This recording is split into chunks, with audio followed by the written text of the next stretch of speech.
Mais um vídeo aqui para tratar do direito penal, indubio pro societate, não sei como se fala isso em latim, versus processo penal garantista, da Ana Cláudia Bastos de Pinho.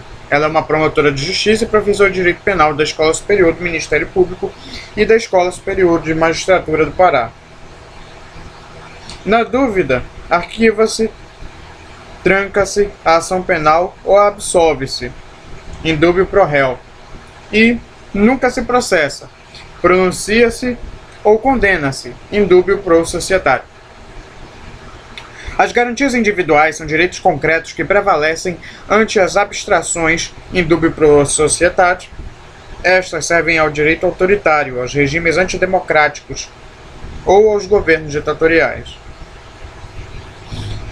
Não se pode permitir que nos regimes democráticos as abstrações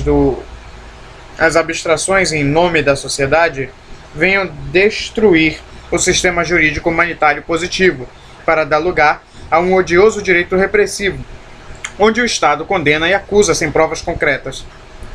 O objetivo primordial do texto, desse texto aqui, não é. Que loucura!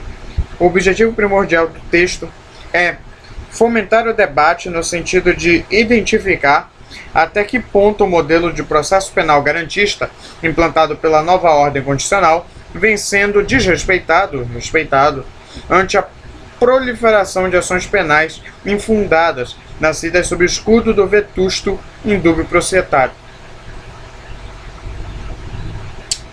O Código de Processo Penal está anacrônico e repleto de dispositivos que não foram recepcionados pelo ordenamento maior. É bom deixar claro que isso já foi citado, esse problema, em vídeos aqui de direito penal, que a Constituição Federal ela é garantista, mas o Código Penal ele é um código muito autoritário. Necessária se faz uma verdadeira mudança de mentalidade por parte dos operadores jurídicos no sentido de pensar o processo penal não mais como uma obrigatória necessidade de implementar a luta contra o crime para assegurar a ordem social, mas como legítimo instrumento a serviço de um direito penal democrático e, acima de tudo, a serviço dos direitos fundamentais do cidadão.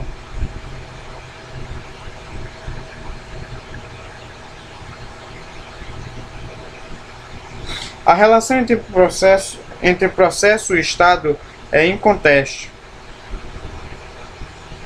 já que o processo é uma manifestação do direito positivo, e este, por óbvio, influenciado por razões de ordem política, sai na hora que tu vê o P, né?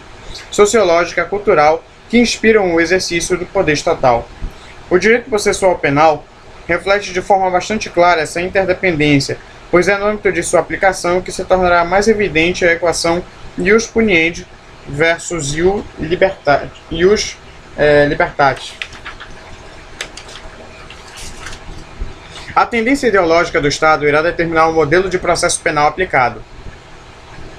Tem o direito processual penal na sua base o problema fulcral das relações entre o Estado e a pessoa individual e da posição desta na comunidade.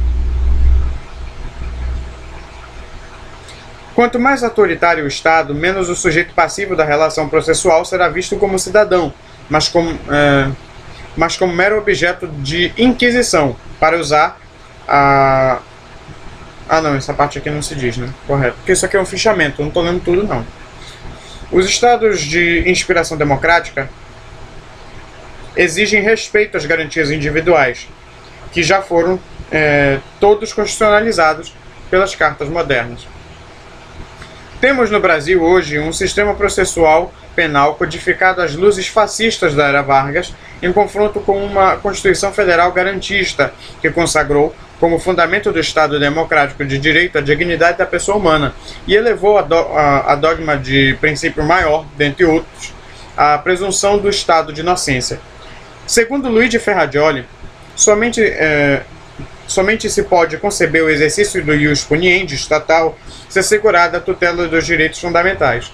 É imprescindível, portanto, buscar um ponto de equilíbrio entre o dever do Estado de punir e o dever desse mesmo Estado de respeitar as garantias individuais constitucionalizadas. Nesse dilema que surge o conflito efetividade versus normatividade, ressaltado por Ferrajoli. De nada adianta existir uma Constituição Federal garantidora de direitos fundamentais se na prática essas garantias não são atropeladas pela aplicação de normas e conceitos oriundos de um sistema falido e de conotação antidemocrática.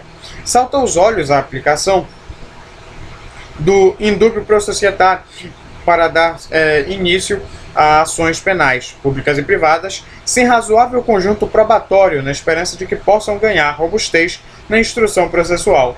A regra, portanto, seria, na dúvida, processa-se. Processa-se. Se até o final da instrução permanecer a dúvida, absolve-se. Será que tal orientação está de acordo com o processo penal garantista? Como compatibilizá-la com o princípio da presunção do estado de inocência?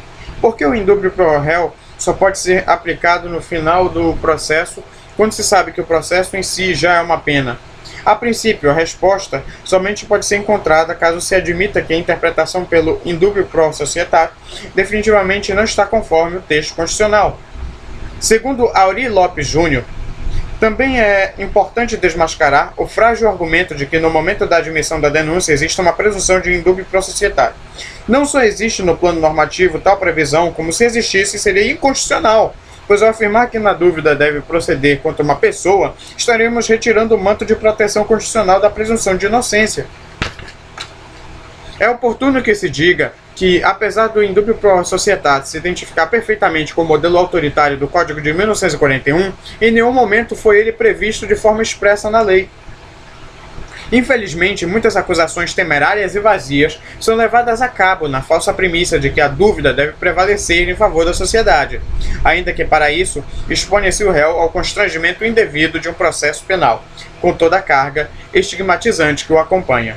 O que se pretende é minimizar os males que a dúvida traz ao sujeito passivo da relação processual.